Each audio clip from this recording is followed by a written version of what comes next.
ಇಲ್ಲ. ಒಬ್ಬರು ಅನುಭವಿಗಳೊಂದು ಮಾತು ಹೇಳ್ತಾರೆ. ಏನ್ ಹೇಳ್ತಾರಪ್ಪ ಅವರು? ಬಹಳ ಈ ಜಗತ್ತೊಳಗೆ ಬಹಳಷ್ಟು ಮಂದಿ ಗುಡ್ದಾಗ ಹೋಗಿ ತಪಸ್ಸಿರಿ ಕೂತಾರ, ಗಡ್ಡ ಮಳಮಳ ತೆಳಗೆ ಹೊಂಟಾರ, ಬಿಟ್ಟಾರ. ಹೌದು, ಕರೆ ಕಂಡಪಟ್ಟಿ ಉದ್ದ ಕಂಡಪಟ್ಟಿ ಬಿಟ್ಟಾರ, ತಪಸ್ಸಿರಿ ಮಾಡ್ಯಾರ, ಏನೇನ ಮಾಡ್ಯಾರ, ಏನೇನ ಮಠ ಕಟ್ಟಾರ, ಮಂದಿರಗಳು ಕಟ್ಟಾರ, ಏನೇನ ಬಹಳ ಗದ್ದಲ ಹಾಕ್ಯಾರ. ಎದಕ್ಕ? ಮುಕ್ತಿ ಹೋದಕ ಮುಕ್ತಿಗೆ ಹೋಗ್ಬೇಕಂತ ತಿಳ್ಕೊಂಡ.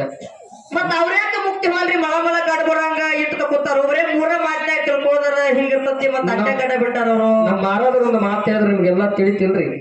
ಈಗ ದಕ್ಷಿಣಾಯಣ ಉತ್ತರಾಯಣ, ಇಷ್ಟು ದಿನ ದಕ್ಷಿಣಾಯನ ಇತ್ತು, ಈಗ ಉತ್ತರಾಯಣ. ಅಂದ್ರ ಸೂರ್ಯ ದಕ್ಷಿಣದಿಂದ ಉತ್ತರಕ್ಕೆ ಬರ್ತಾನ.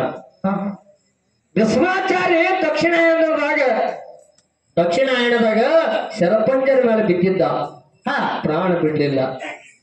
ಅವ ಯಾಕೆ ಬಿಡ್ಲಿಲ್ಲ ಅಂತ ಕೇಳಿದಾಗ ಹೇಳಿದ್ರಲ್ಲ ಅವ್ರ ಅಗಳೇ, ದಕ್ಷಿಣಾಯಣದಾಗ ಮನುಷ್ಯ ದೇಹ ಬಿಟ್ಟಂದ್ರ ಸ್ವರ್ಗಕ್ಕೆ ಹೋಗಂಗಿಲ್ಲ. ಸೂರ್ಯ ಈ ಕಡೆ ದಕ್ಷಿಣಾಯಣದಾಗ ಇದ್ದಾಗ ದೇಹ ಬಿಟ್ಟಂದ್ರ ಸ್ವರ್ಗಕ್ಕೆ ಹೋಗಂಗಿಲ್ಲ. ಅದಕ್ಕೆ ಉತ್ತರಾಯಣದಾಗ ನಾ ದೇಹ ಬಿಡ್ಬೇಕಂತ ತಿಳ್ಕೊಂಡು ಶರಪಂಜರ ಮೇಲೆ ಎಷ್ಟೋ ದಿನಗಳ ಕಾಲ ಮಲ್ಕೊಂಡ. ಯಾಕೆ ಮಲ್ಕೊಂಡ? ಮುಕ್ತಿ ಹೋಗ್ಬೇಕಂತೇಳಿ. ಹೌದು, ಮ್ಯಾಗ ಅವ್ರು ಹೋಗ್ಬೇಕಂತ ಸ್ವರ್ಗಕ್ಕೆ ಹೋಗ್ಬೇಕಂತೇಳಿ. ಅದಕ್ಕ ಸಿದ್ದೇಶ್ವರ ಅಪ್ಪಾಜಿಯವರು ಒಂದೊಂದು ಸ್ಟೇಜ್ನಾಗ ಒಂದೊಂದು ಸರಳ ಸಂಸಾರದ ಸೂತ್ರಗಳು ಹೇಳ್ಯಾರ. ಬಹಳ ತಲೆಯಾಗ ಹಾಕೋಬೇಡ, ಬಹಳ ವಿಚಾರ ಮಾಡಬೇಡ, ಗುಡ್ಡ ಗವಾರಗಳು ಬಹಳ ತಪಸ್ಸು ಮಾಡಬೇಡ. ನೀನು ಜೀವನದೊಳಗೆ ಪ್ರಪಂಚದೊಳಗೆ ಇದ್ದ ಮುಕ್ತನಾಗ್ಲಕ್ ಬರ್ತದ. ಕೆಲವೊಂದೊಂದು ವಿಷಯಗಳನ್ನ ತಿಳ್ಕೊಳ್ಳೋದು ಅಷ್ಟೇ. ಏನ್ ತಿಳ್ಕೊಳ್ಳೋದು? ಇನ್ನೊಬ್ಬರ ಚಪ್ಪಲ್ನೊಳಗೆ ಕಾಲು ಹಾಕೋದು ಬಿಡುದು, ಮತ್ತೊಬ್ಬರ ಚಪ್ಪಲ್ದಾಗ ಇನ್ನೊಬ್ಬರು ಸಂಸಾರದಾಗ ಕಣ್ಣು ಹಾಕೋದು ಬಿಡುದು. ಹೌದಲ್ಲ? ಇನ್ನೊಬ್ಬರು ಚಪ್ಪಲ್ದಾಗ ಕಾಲು ಹಾಕಬೇಡ, ಇನ್ನೊಬ್ಬರು ಸಂಸಾರದಾಗ ಕಣ್ಣು ಹಾಕಬೇಡ. ಮುಪ್ಪ ವಯಸ್ಸಿನ ತಾಯಿ ತಂದೆಗೆ ನಿನ್ನ ಹೊತ್ತು ಹೆತ್ತು ಹಗರ್ತಕ್ಕಂತ ಮುಪ್ಪ ವಯಸ್ಸಿನ ತಾಯಿ ತಂದೆಗೆ ಅವ್ರಿಗೆ ಆಶ್ರಯ ಇಲ್ಲದಂತ ಸಂದರ್ಭದಲ್ಲಿ ಮುಪ್ಪಿನ ಕಾಲಕ್ಕ ಅವ್ರನ್ನ ಹೆಡಕ್ಕಿಡಿದು ಹೊರಗೆ ಹಾಕಬೇಡ. ಇವು ಮೂರು ನಿನ್ನ ಜೀವನದೊಳಗೆ ಪಾಲಿಸು. ಅವರು ಹೇಳ್ಯಾರ, ನೀವು ಹೇಳ್ತಿರ್ತೀರಿ ಇದನ್ನಟ್ಟು ಪಾಲಿಸೋದು ಆಗತ್ತಿಲ್ಲ ಸಣ್ಣ. ಯಾಕ? ಮತ್ತೊಬ್ಬರ ಚಪ್ಪಲ್ದಾಗ ಕಾಲ ಹಾಕೋದು, ಮತ್ತೆ ಅವ್ರ ಕಳೆದ ಒಳಗೆ ಏನ್ರಿ ಹೋದ್ರೆ ಈಗ ಬಡೆ ಹಾಕಿರ್ತಾರೆ. ಅದನ್ನ ಹೇಳಕತ್ತೀನಿ. ನಾನು ಹೇಳೋ ಧರ್ಮ ನಾ ಹೇಳ್ತಾನೆ, ನೀನ್ ಮನುಷ್ಯ ಬಂದಂಗ ಮಾಡು. ಏನ್ ಹೇಳ್ತಾರ ಗುರುಗಳೆಲ್ಲ? ಕೆಟ್ಟದ್ದ ಮಾಡಬೇಡ, ಕೆಟ್ಟದ್ದು ನೋಡಬೇಡ, ಕೆಟ್ಟದ್ದು ಬಯಸ್ಬೇಡ, ಇನ್ನೊಬ್ಬರ ಮನಸ್ಸು ನೋಯಿಸ್ಬೇಡ, ಮಠ ಮಂದಿರಗಳ ಕಟ್ಟಬೇಡ.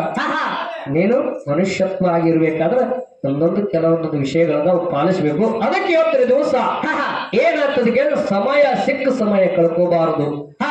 ಹೇಳ್ತಾರ ಮಹಾತ್ಮರು, ಗಾಳಿ ಬಿಟ್ಟ ಕೈಲಿ ತೂರಿಕೊಳ್ಳಿರು, ಗಾಳಿ ನಿಮ್ಮ ಸ್ವಾಧೀನದಲ್ಲ. ಸ್ವಾಧೀನದಲ್ಲ ಗಾಳಿ. ಆಗಿನ ಕಾಲಕ್ಕೆ ಹಂತಿ ಹೊಡೆದು ರೈತರೆಲ್ಲ ಮೆಟ್ನಾಲಿಗೆ ಮೇಲೆ ಕಾಳುಗಳು ತೋರ್ತಿದ್ರು. ಗಾಳಿ ಬಿಟ್ಟಾಗಿ ಹಸನಾಕಿತ್ತದು. ಗಾಳಿ ಬಿಟ್ಟಾಗ ಅವ್ರು ಉಪವಾಸದಿಂದ ಆ ಕಾಳಿ ಎತ್ತಿ ಹಸನ ಮಾಡ್ಕೋತಿದ್ರು ಅವರು. ಮತ್ತೆ ಗಾಳಿ ಬಿಟ್ಟಾಗ ಊಟ ಕೂತು ಶಿಸ್ತು ಹೊಡ್ಕೋತಾರ. ಗಾಳಿ ಆದ ಬಳಕೆ ರಾಶಿ ಎತ್ತ ರಾಶಿ ಹಸನಾಗಂಗಿಲ್ಲ. ಹಂಗ ಇವತ್ತಿನ ದಿವಸ ಈ ಸಂಜವಾಡ ಗ್ರಾಮದಲ್ಲಿ ರಂಗಸಿದ್ಧನ ಪೌಳಿ ಒಳಗ ಈ ಸತ್ಸಂಗದ ಒಂದು ಸೇವಾದ ಗಾಳಿ ಬಿಟ್ಟದ. ಮತ್ತು ಹೊಟ್ಟತನ ನೀವು ತೂರ್ಕೋರಿ. ಏನ್ ಕೇಳ್ಬೇಕಾಗ್ಯದ ಕೇಳ್ರಿ, ಏನ್ ಒಯ್ಬೇಕಾಗ್ಯದ ಒಯ್ರಿ, ಏನ್ ಬಿಡ್ಬೇಕಾಗ್ಯದ ಇಲ್ಲಿ ಬಿಟ್ಟು ಹೋಗ್ರಿ. ಅದಕ್ಕೆ ಬಹಳ ಮಾತಾಡೋದಿಲ್ಲ.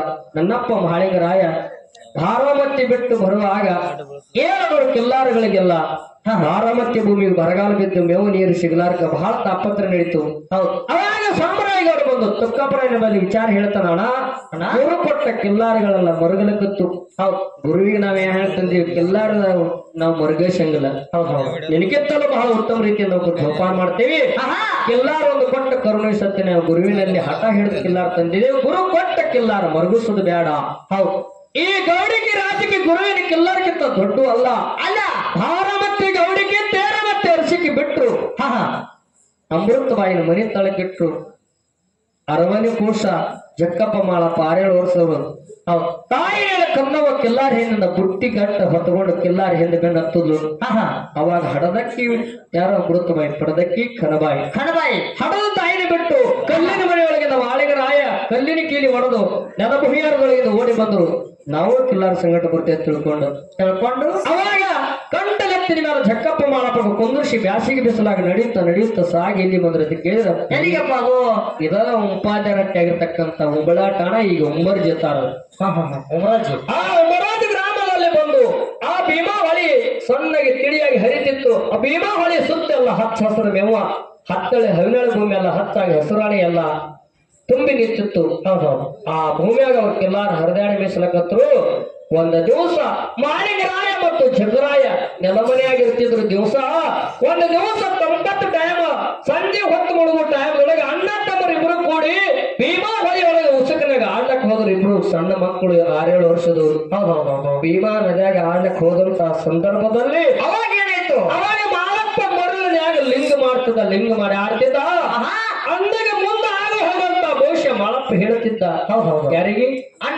ಅಣ್ಣರು ಜಗರಾಯ ಹಂಗೆ ತೆರಕಿರ್ಲಿ. ಅಣ್ಣಗ ಮುಂದಿನ ಸುದ್ದಿ ಹೇಳ್ತಿದ್ದ. ಮುಂದೆ ಹಿಂಗ ಆಗ್ತದಂತಕ್ಕಂಥ ವಿಚಾರ ಮುಂದಿನ ಸುದ್ದಿ ಮಾಳಪ್ಪ ಹೇಳ್ತಿದ್ದ. ಅಂತ ಸಂದರ್ಭದೊಳಗೆ ತಾಯಿ ನೀಡ ಕನವಾಯಿ ಸಂಜೆ ಟೈಮಕ್ಕ ರನ್ನದ ಕೊಡ ಚಿನ್ನದ ಶಿಂಬಿ ಮಾಡಿಕೊಂಡು ಭೀಮಾ ಹೊಳಿ ನೀರಿಗೆ ಬರ್ತಾಳ. ಬಂದ್ ಮಕ್ಕಳ ಮೇಲೆ ನಡು ಹೊಕ್ಕದ. ಮಕ್ಕಳು ಮರಳಿನೊಳಗೆ ಲಿಂಗ ಮಾಡಿ ಆಡ್ಲಕತ್ತಾರ. ಮಕ್ಕಳನಾಗ್ಯಾರ. ಮಕ್ಕಳ ಆಟದೊಳಗೆ ತಲ್ಲಿನದಾಗ್ಯಾರ.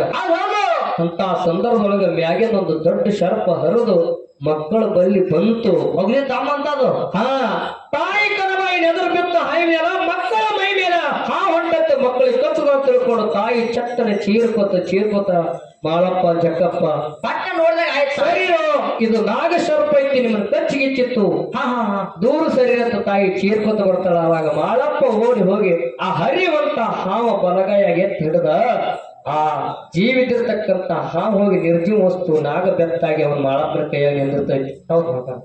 ಅವಾಗ ತಾಯಿ ಕನವಾಯಿ ಗಾಬರಿ ಹಾಕಾಳ. ಏನು ಮಾಳಪ್ಪನ ಇಂತ ಮೈ ಮೇಲೆ ನೋಡ್ಲಿಕ್ಕಿದೆ ಸಣ್ಣ ಹೊಲನೇನು ಬಲ್ಲಿ ಅಗಾಧವಾಗಿರ್ತಕ್ಕಂಥ ಲೀಲೆ ಅದ, ಶಕ್ತಿ ಅದ. ಸಾಕ್ಷಾತ್ ಸೋಲು ಸ್ವರೂಪ ದೇವ ಸಂಭೂತ ಮಾಳಪ್ಪ ಅಂದ್ರೆ ಸಾಮಾನ್ಯ ಅಲ್ಲ. ಇವ ಮಹಿಮಾಂತಕ ಮಾಳಿಗರ ತಿಳ್ಕೊಂಡು ತಾಯಿ ಕನ್ನೋಗ ಗಾಬರಿ ಹಾಕಾಳ. ಅವಾಗ ತಾಯಿ ಮಾಳಪ್ಪ ಹೇಳ್ತಾನ. ಏನ್ ಹೇಳ್ತಾರಪ್ಪ ಅವರು? ತಾಯಿ ಇದು ಹಾವಲ್ಲ, ಇದು ನಾಗರ ಬೆತ್ತದ. ಅವಾಗ ನಾಗರ ಹಾವಿಗೆ ತೆಲಿ ಮೇಲೆ ಕೈಯಾಡಿಸ ನಾಗ ಬೆತ್ತಿಗೆ ಹೇಳ್ತಾನ. ಏನ್ ಹೇಳ್ತಾರ? ನೀನು ಹರಿದು ಹೋಗಿ ಹುಟ್ಟಿನೊಳಗೆ ಸೇರು.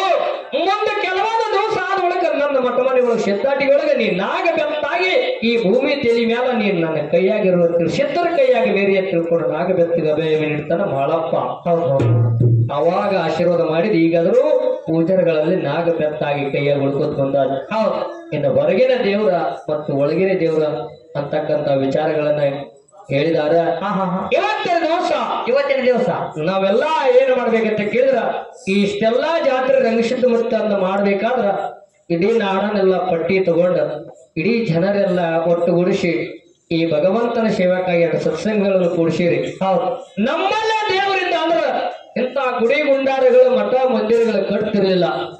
ಇವತ್ತು ರಂಗಸಿದ್ಧ ಮುತ್ತೆ ಇಲ್ಲಿ ಅದಾನಂದ್ರ ಅವ ಏನು ಹೇಳಿದವರಿಗೆ ಹೇಳಿದು ಕೊಡುವಂತ ಸಾಮರ್ಥ್ಯ ಐತ ತೆಳಿ ಇಂಥ ಅರಣ್ಯ ಒಳಗೆ ಇಷ್ಟೆಲ್ಲ ಜನ ಬಂದದ ಭಕ್ತಿದಿಂದ. ಹೌದೌದು, ಹೊರಗಿನ ದೇವರಲ್ಲಿ ಅಂತ ಶಕ್ತಿ ಐತೆ ಹೇಳಿ ಜನ ಬಂದದ ಇಲ್ಲಿ ಬರ್ಲಕ್ ಪ್ರಾರಂಭ ಮಾಡಿದ. ಹೌದು, ಯಾವಾಗ ಅಮೋಘ ಸಿದ್ಧ ಮುತ್ಯ ಗುರುಗೌರಿ ಸೋಮಲಿಂಗನನ್ನ ಕರ್ಕೊಂಡು ಬಂದ.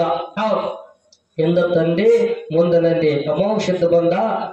ಅವಾಗ ಪರಮಾತ್ಮ ಹೇಳ್ತಾನೆ, ನೀನು ಹೊಳ್ಳಿ ನೋಡ್ಬೇಡಪ್ಪ, ನೀನ್ ಹಿಂದೆ ಇರ್ತಾರ. ಸರ್ವ ಸಾಹಿತ್ಯ ತಗೊಂಡು ನಾನೆಲ್ಲ ಹೊಂಟಿದ ಕರೆ ಈ ಸಾಹಿತ್ಯ ನನಗೂ ಬೇಕು, ಜೊತೆಯಲ್ಲಿ ನೀನು ನನಗೆ ಬೇಕು ಅಂತ ಹೇಳಿ ಅಮೋಘ ಸಿದ್ಧ ಅಂದಾಗ ನೀನ್ ಹಿಂದೆ ಇರ್ತೀರಿ ಕರೆ ಹೊಳ್ಳಿ ನೋಡ್ಬೇಡ ಅಂದಾಗ ಅವಾಗ ಅಮೋಘ ಸಿದ್ಧ ಮುಮ್ಮೆಟ್ಟ ಗುಡ್ಡದ ಮೇಲೆ ನಿಂತು ಹೊಳ್ಳಿ ನೋಡುವ ಶಿವಪುರ ಹಟ್ಟ್ಯಾಗ ಭಗವಂತ ಮಾಯಾದ 12 ವರ್ಷ ಮತ್ತು ತಪಸ್ವಿರಿ ಮಾಡಿ ಹೊರಗಿನ ದೇವರನ್ನ ಕಂಡ ಅಮೋಘ ಸಿದ್ಧ.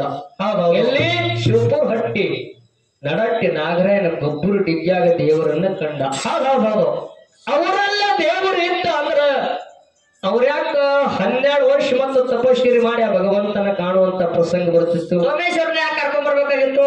ಉಡುಪಿ ಎಲ್ಲ ಶ್ರೀಕೃಷ್ಣ ದೇವರ ಕಲ್ಲಿನ ಮೂರ್ತಿ ತಿರುವಿ ಹೊಳ್ಳಿ ದರ್ಶನ ಕೊಡ್ಬೇಕಾದ್ರೆ ದೇವರಲ್ಲಿ ಹೊರಗಿನ ದೇವರಲ್ಲಿ ಅಂತ ಶಕ್ತಿ ಆದ ಹೇಳಿ ಇನ್ನೋದ್ರ ಜಗತ್ತೊಳಗೆ ನಡೆದ.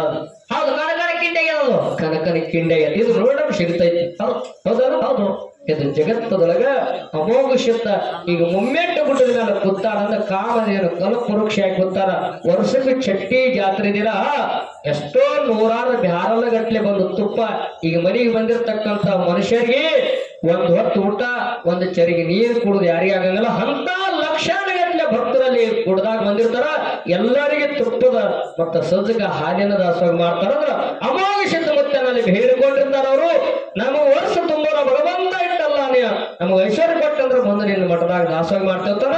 ಯಾವಾಗ ಭಕ್ತರ ಒಂದು ಹೋಗಟ್ಟು ಭಕ್ತರ ಒಂದು ಏನ ಭಕ್ತರನ್ನ ಆಶೆಗೆ ಭಗವಂತ ಅವ್ರ ಕೃಪಾ ಮಾಡಿ ಅವ್ರು ಬೇಡಿರ್ತಕ್ಕಂತ ವರವನ್ನ ಮೋಕ್ಷದ ಕೊಡ್ತಾನ ಅಂತ ಹೇಳಿ ಚಟ್ಟಿ ಜಾತ್ರೆ ವರ್ಷಕ್ಕೆ ಇಟ್ಟು ಹಬ್ಬಲಾಕತ್ತೈತಿ. ಹೋಳಿಗೆ ಗುಡ್ಡಾಗೆ ಅದು ಹೋಳಿಗೆ ಗುಡ್ಡಾಗೈತಿ. ಹೌದು ಹೊರಗಿನ ದೇವರಲ್ಲಿ ಶಕ್ತಿ ಇಲ್ಲ ನಮಡ ಕಲ್ಲಿನ ಕಣ್ಣಿಗೆ ಕಾಣಲು ಕಲ್ಲ ದೇವರಂತ ನವ್ಯಾಡು ಹುಚ್ಚಮಲ್ಲ, ಕಲ್ಲಿನೊಳಗ ಕರೆ ದೇವರದನ ಅವ ನಿನಗೆ ಕಂಡಿಲ್ಲ. ಅವಾಗ ಕಾಣಬೇಕಾದ ನಿನ್ನ ಭಾವ ಹಣ್ಣಾಗಬೇಕು. ಹೆಂಗ ಹಣ್ಣಾಗಬೇಕು? ಹೆಚ್ಚಿಗೆ ಒಳಗೆ ಹೋಗ್ಬೇಕು. ಇಲ್ಲ, ಹಣ್ಣಾಗಬೇಕಂತ ಕೇಳಿದ್ರ ಮಾವಿನ ಗಿಡದಾಗ ಒಂದು ಕಾಯಿ ಹಣ್ಣಾಯ್ತಂದ್ರೆ ಗಿಳಿಗೆ ಪತ್ರ ಹಾಕುವ ಅವಶ್ಯಕತೆ ಇಲ್ಲ. ಅದು ಗೊತ್ತಾಗಂಗಿಲ್ಲ. ಅದು ತಾನೇ ಆ ಹಣ್ಣಿತ್ತಿದ ಗಿಡಕ್ಕೆ ಬಂದ ಹಣ್ಣಿತ್ತಿದ ಕಾಯಿಗೆ ಕುಗ್ತದ ಗಿಳಿ. ಹೌದು, ಪತ್ರ ಹಾಕಿಲ್ಲ, ಯಾರು ಫೋನ್ ಮಾಡಿಲ್ಲ, ಅಲ್ಲಿಗೆ ಬರ್ತದದು. ಸರ್ ಅದೇನ್ರಿ ಹಂಗೆ ಆಗ್ತದೆ ಅದು?